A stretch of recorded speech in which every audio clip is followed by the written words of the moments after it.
Hi friends, welcome back. இன்னைக்கு இந்த வீடியோவில் நம்ம டே டு டே லைஃப்பில் பயன்படக்கூடிய 7 யூஸ்ஃபுல் டிப்ஸ் தான் நான் உங்க கூட ஷேர் பண்ணிக்க போகிறேன். இதே மாதிரி டிப்ஸ் வீடியோ நம்ம சேனலில் நான் நிறைய போஸ்ட் பண்ணியிருக்கேன். அதெல்லாம் பார்க்கணும் அப்படின்னா அந்த பிளேலிஸ்ட் லிங்க் நான் கீழே டிஸ்கிரிப்ஷன் பாக்ஸ்லையும் பின்ட்டு கமெண்ட்லேயே கொடுக்குறேன். கண்டிப்பாக செக் பண்ணி பாருங்கள். இப்போ வாங்க இன்னைக்கான வீடியோக்குள்ளே நம்ம போகலாம். Tip number 1. சம்டைம்ஸ் நம்ம கேஸ் ஸ்டவ்க்கு யூஸ் பண்ணக்கூடிய லைட்ரு ஒர்க் ஆகாமல் போயிடும், இல்லை நமக்கு ரொம்ப ஸ்லோவாக ஒர்க் ஆகும். 4-5 டைம் ப்ரெஸ் பண்ணுவோம், ஆனால் ஏதாவது ஒரு டைமிங்கில் தான் அது பவர் கொடுக்கும். அந்த மாதிரி இருக்கக்கூடியதை எப்படி க்ளீன் பண்ணுறதுன்னு பார்க்கலாம். மோஸ்ட்டாக இந்த மாதிரி க்ளீன் பண்ணாலே உங்களுக்கு சரியாயிடும், புதுசாக வாங்க வேண்டிய அவசியம் இருக்காது. பட் நம்ம என்ன பண்ணுவோம்னா புதுசாகவே வாங்கிடுவோம். ஃபர்ஸ்ட் என்ன பண்ணுறேன்னா பட்ஸ் யூஸ் பண்ணி உள்ளே இருக்கக்கூடியதை க்ளீன் பண்ணிக்கிறேன். நம்ம எவ்வளோ க்ளீனாக வச்சுருந்தாலுமே கண்டிப்பாக எண்ணெய் பசுக்கு இந்த இடத்துல படிஞ்சிருக்கும். அதை க்ளீன் பண்ணுறதுக்கு பட்ஸ் தான் கரெக்டாக இருக்கும், ஏன்னா சின்ன ஹோல்ஸாக இருக்கு இல்லையா. ஸோ நம்ம பட்ஸ் யூஸ் பண்ணி க்ளீன் பண்ணிக்கலாம். பட்ஸ் யூஸ் பண்ணி ஃபுல்லாக க்ளீன் பண்ணி தொடச்சி எடுத்ததுக்கப்புறமா இந்த மாதிரி ஒரு ஊசி எடுத்துக்கோங்க. முன்னாடி பார்த்திங்கன்னா இந்த பவர் வர்றதுக்கு ஒரு சின்ன ஹோல்ஸ் இருக்கும். அது ஃபுல்லாகவே எண்ணெய் பிசுக்கு அடைச்சிட்டு இருக்கும் போது தான் அது ரொம்ப ஸ்லோவாக ஒர்க் ஆகும், இல்லை ஒர்க் ஆகாமல் போகும். அது நம்ம ஊசி வச்சு இந்த மாதிரி அடைப்பு எடுத்து விட்டுட்டோம் அப்படின்னாலே நமக்கு திரும்ப அது ஒர்க் ஆக ஸ்டார்ட் ஆகிடும். அதே போல் இந்த இடத்த க்ளீன் பண்ணும் போது ஊசியை ரொம்ப ப்ரெஷர் கொடுத்து தேய்க்காதீங்க, லைட்டாக ப்ரெஷர் கொடுங்க. ஏன்னா அங்கே ரப்பர் கொடுத்துருப்பாங்க. ஸோ அது கட் ஆகிறதுக்கு இல்லை ஹோல்ஸ் விழுறதுக்கு நிறைய சான்ஸ் இருக்குது. ஸோ மைல்டாக ப்ரெஷர் கொடுத்து க்ளீன் பண்ணிக்கோங்க. இப்போ ஃபுல்லாக க்ளீன் பண்ணியாச்சுன்னா உங்களுக்கு ஆன் பண்ணி காட்டுறேன் பாருங்கள். முன்னாடி நம்ம 4-5 டைம் ப்ரெஸ் பண்ணும் போது தான் அந்த பவர் வரும். இப்போ ஒரு டைம் ப்ரெஸ் பண்ணும்போது அந்த பவர் வருது பாருங்கள். புதுசாக வாங்குறதுக்கு பதிலாக இந்த மாதிரி க்ளீன் பண்ணிட்டோம் அப்படின்னாலே ரொம்ப சூப்பராக ஒர்க் அவுட் ஆகும். ட்ரை பண்ணி பாருங்கள். Tip number 2. சம்டைம் பிஸ்கெட் பார்த்திங்கன்னா எவ்வளோ தான் டைட்டாக இருக்கக்கூடிய பாக்ஸில் ஸ்டோர் பண்ணாலுமே காற்று போயிட்டு இந்த மாதிரி நமுத்து போன மாதிரி ஆகிடும், முறுமுறுப்பு தன்மையே இருக்காது. இல்லை நம்ம மறந்து கூட வச்சுருப்போம். அந்த மாதிரி பிஸ்கெட்டை திரும்பவும் எப்படி முறுமுறுப்பாக கொண்டு வருதுன்னு பார்க்கலாம். ஏதாவது தவா இல்லை கடாய் எடுத்துக்கோங்க. எண்ணெய் சேர்க்காமல் மீடியம் ஹீட்டில் வச்சுட்டு பிஸ்கெட்டை முன்னாடி ஒரு 30 செகண்ட்ஸும் பின்னாடி ஒரு 30 செகண்ட்ஸும் போல் நம்ம ஹீட் பண்ணி எடுத்துட்டோம் அப்படின்னா திரும்பவும் நமக்கு முறுமுறுப்பாகிடும். பின்னாடி பார்த்திங்கன்னா ஹீட் ஆகிடுச்சு. ஸோ திருப்பி போட்டுக்கலாம். ஃப்ளேம் மட்டும் மீடியமாக வச்சுக்கோங்க, ஹையாக வைக்காதீங்க. ஹையாக வைக்கும் போது உங்களுக்கு கலர் பார்த்திங்கன்னா கொஞ்சம் நேரத்தில் சேஞ்ச் ஆகிடும். ஸோ மீடியம் ஃப்ளேமில் வச்சு ஹீட் பண்ணிக்கோங்க. இப்போ 2 பக்கமும் பார்த்திங்கன்னா ஹீட் பண்ணியாச்சும் எடுத்துடலாம். ஃபாஸ்ட் நமக்கு உடைக்கும் போது பார்த்திங்கன்னா நம்புத்து போனதால் நமக்கு முறுமுறுப்பு தன்மையில் ஒரு மாதிரி மாவு மாதிரி உடஞ்சிச்சு. இப்போ நான் உங்களுக்கு உடச்சி காட்டுறேன், கண்டிப்பாக உங்களுக்கு டிஃப்ரென்ஸ் நல்லாவே தெரியும். பட் கடையிலேருந்து எடுத்து உடனே நீங்கள் செய்யாதீங்க. ஒரு 2 to 3 minutes அதை ஆற விட்டு அதுக்கப்புறமா நீங்கள் எடுத்து யூஸ் பண்ணிக்கலாம். யூஸ் பண்ணும்போது உங்களுக்கு நல்லா முறுமுறுப்பாக இருக்கும். இப்போ உடச்சி காட்டுறேன் பாருங்கள். கடையில் வாங்கும் போது எவ்வளோ முறுமுறுப்பாக இருக்குமோ அதே மாதிரி கிடச்சிட்டு வச்சு பாருங்கள். இன்கேஸ் உங்கள் வீட்டில் இந்த மாதிரி பிஸ்கெட் இருந்துச்சு அப்படின்னா கண்டிப்பாக ட்ரை பண்ணி பாருங்கள், நல்லா ஒர்க் அவுட் ஆகும்.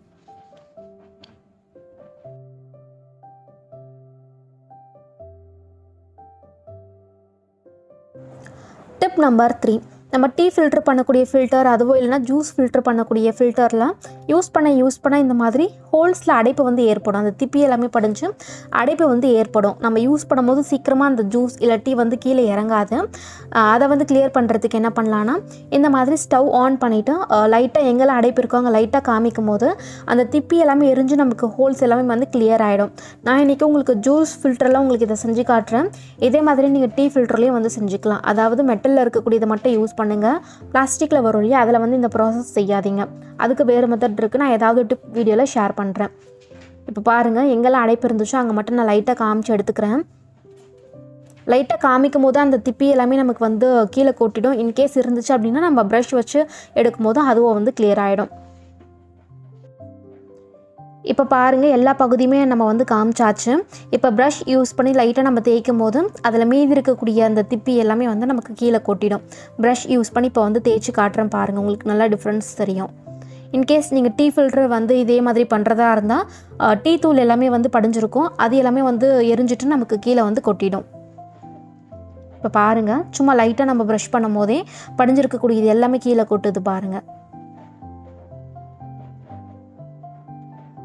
ஸோ நமக்கு எந்த அடைப்பும் இருக்காது, யூஸ் பண்ணுறதுக்கும் ஈஸியாக இருக்கும். இந்த மாதிரி ப்ரஷ் போட்டு நீங்கள் க்ளீன் பண்ணதுக்கப்புறமா நார்மலாக தண்ணியில் வாஷ் பண்ணி யூஸ் பண்ணிக்கலாம். கண்டிப்பாக ட்ரை பண்ணி பாருங்கள். இப்போ அடுத்த டிப் பார்க்கலாம். Tip number 4. சம்டைம்ஸ் பர்னர் பார்த்திங்கன்னா ஒரு சில இடத்துல மட்டும் எரியும், ஒரு சில இடத்துல எரியாது. ஏன்னா அங்கே அடைப்பு இருக்கலாம், இல்லை ஏதாவது எண்ணெய் பிசுக்கு ஒட்டிகிட்ருக்கலாம். அந்த மாதிரி இருக்கும்போது நமக்கு ஒரு சில இடத்துல மட்டும் எரியாமல் கேப் இருக்கும். நிறைய பேர் பார்த்துருப்பீங்க, நான் உங்களுக்கு பிக்சர் கூட அட்டாச் பண்ணுறேன். இப்போ இந்த பர்னர் அந்த மாதிரி தான் எரியுது, பார்த்திங்கன்னா உங்களுக்கே தெரியும். இப்போ இதை எப்படி கிளியர் பண்ணுறதுன்னு பார்க்கலாம். இப்போ இந்த பர்னர் வந்து உங்களுக்கு திருப்பி காமிச்சிருக்கேன் பாருங்கள். எண்ணெய் பிசுக்கு வந்து ஒரு சில இடத்துல வந்து அப்படியே படிஞ்சிருக்கு, ஹோல்ஸே தெரியாத அளவுக்கு படிஞ்சிருக்கு. இந்த மாதிரி ஏதாவது ஒரு ஊசி வந்து எடுத்துக்கோங்க. ஏன்னா எண்ணெய் பிசுக்கு வந்து நம்ம கையிலலாம் எடுக்கும்போது இல்லை தண்ணியில் போட்டு க்ளீன் பண்ணும் போது கூட அந்த அளவுக்கு ஈஸியாக போகாது. ஸோ க்ளீன் பண்ணுறதுக்கு முன்னாடி ஊசி வச்சு இந்த மாதிரி எடுத்து விட்டுட்டோம் அப்படின்னா நமக்கு ஈஸியாக இருக்கும். எங்கெல்லாம் உங்களுக்கு ஹோல்ஸ் வந்து தெரியல, எங்கெல்லாம் அடைப்பாக இருக்கும், அங்கே ஜஸ்ட் இந்த மாதிரி ஊசி வச்சு நீங்கள் குத்தி எடுக்கும்போது உள்ளே இருக்கக்கூடியது எல்லாமே வந்துடும். இப்போ பாருங்கள், எல்லாமே வந்து கிளியர் பண்ணியாச்சு. ஊசி வச்சு எல்லாத்துலேயுமே வந்து பார்த்திங்கன்னா அடைப்பு எல்லாமே எடுத்து விட்டாச்சு. எல்லா ஹோல்ஸும் நமக்கு விசிபிளாக தெரியுது பாருங்கள். அடுத்து தான் நீங்கள் இதை க்ளீன் பண்ணி யூஸ் பண்ணிக்கலாம். இந்த பர்னர் எப்படி க்ளீன் பண்ணுறதுன்னு சொல்லி நான் ஆல்ரெடி வீடியோ போட்டிருக்கேன்.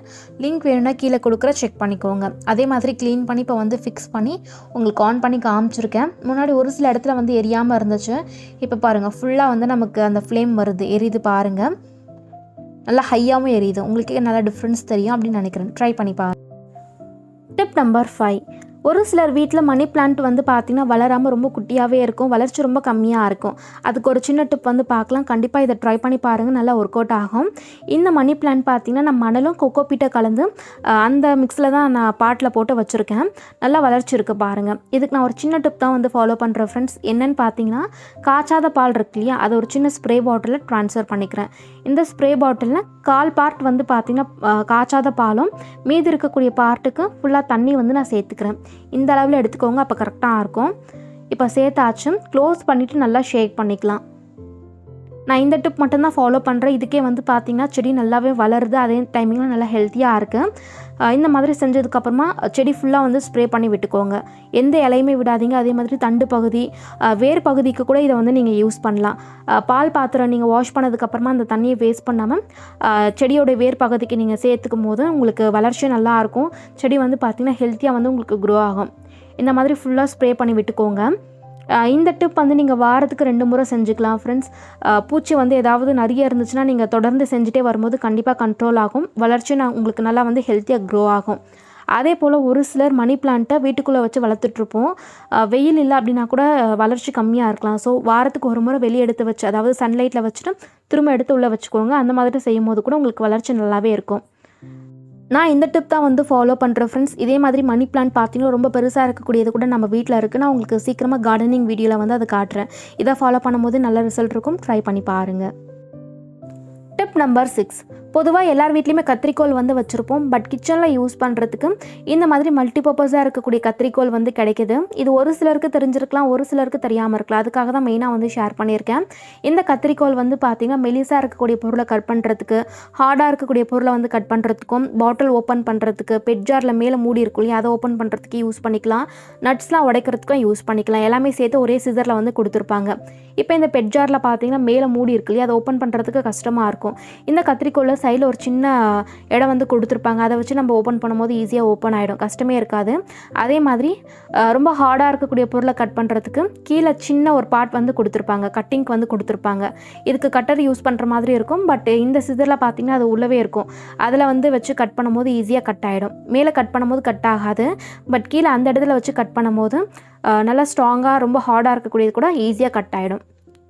பார்த்திங்கன்னா உங்களுக்கே தெரியும். இப்போ நீங்களே வந்து பார்த்துருப்பீங்க எவ்வளோ ஈஸியாக கட் ஆச்சுன்னு சொல்லிட்டு. கீழே இருக்கக்கூடிய பார்ட்டில் நம்ம நட்ஸ் வச்சு ப்ரெஸ் பண்ணும்போது தோல் வந்து ஈஸியாக எடுத்துகிட்டு வந்துடும். என்கிட்ட நட்ஸ் எதுவுமே இல்லைன்னா உங்களுக்கு காமிச்சிருப்பேன். நீங்கள் வச்சுருந்தீங்கன்னா ட்ரை பண்ணி பாருங்கள். இந்த மாதிரி ஒரு சிசரே பார்த்திங்கன்னா நம்ம பல விதமாக யூஸ் பண்ணிக்கலாம். ஒவ்வொன்றுத்துக்கு தனித்தனியாக பொருள் வந்து வாங்க வேண்டியது கிடையாது. அடுத்த முறை வாங்குறதா இருந்தால் இந்த மாதிரி ட்ரை பண்ணி பாருங்கள். Tip number 7.